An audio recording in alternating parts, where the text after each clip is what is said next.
Hey, so I just saw Ant-Man 3, and this is definitely the most out there in terms of the previous Ant-Man films. It's definitely the most nerdy. It goes all out in terms of the sci-fi fantasy stuff. And if that's your kind of thing, well, that is fantastic news. It's not always my cup of tea, but I do think that this film did a really good job balancing all that kind of stuff and actually hit me more emotionally than I was expecting by the end. I had a lot of fun with this film, but I will say that it's definitely far from the best one. This kind of feels like on the higher end of the mid-tier MCU films, if that makes any sense. Like, it kind of feels a bit like a throwback in terms of feeling a bit more like Phase 2 or Phase 3 because it's a bit light and breezy and fun and stuff. That being said though, in other ways, it definitely feels like it's going for the future of Marvel. It definitely feels like one of these more recent films that's all about setting things up, introducing us to new characters, and just having 1,000 familiar characters running around throughout the whole thing as well. It's just one of these movies that is, like, I don't know, Civil War and other films of the past, just one of these movies that is definitely setting things up for the future. And that's good and bad in some ways, depending on why you're investing your time in the film, if that makes any sense. As a standalone, it's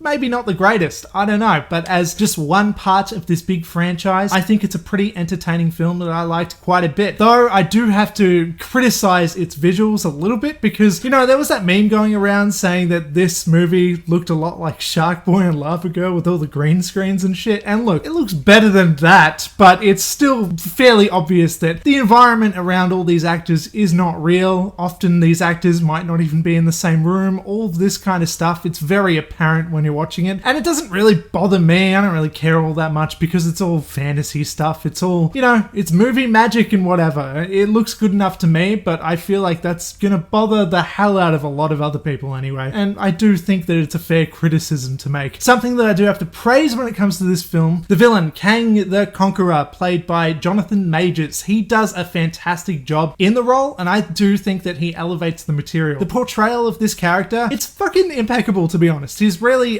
just intriguing. But I've heard a lot about this villain going into this film from the early reviews and everything. Everyone's kind of praising the shit out of this villain, and I just gotta say, I don't really see that quite so much. I think he did a really good job with the role, but the role itself, it's pretty limited. It's just another Marvel villain that wants to take over the world. I don't think it's all that special personally, but I feel like I'm kind of alone in that, but we'll see when the masses voice their opinion on this thing. I guess I'll find out soon enough. But my favorite part of this isn't exactly all the really high concept sci-fi shit and all the really nerdy stuff. The stuff that I really like though are the little character moments. It's Paul Rudd making little jokes. It's him talking to his daughter Cassie Lang and their whole relationship, which I enjoyed. It's him talking to the villain, not just the moments of high spectacle and space battles, or they're not actually in space, but you get the point. Basically what I liked most in Ant-Man 3 were the human moments, and less so when there are major battles going on where you can't even decipher what the fuck is going on. But maybe I'm just an old man, I don't know. Plus, by the way, if you're gonna see this, if you haven't seen it yet, there's 2 post-credit scenes, so sit there for it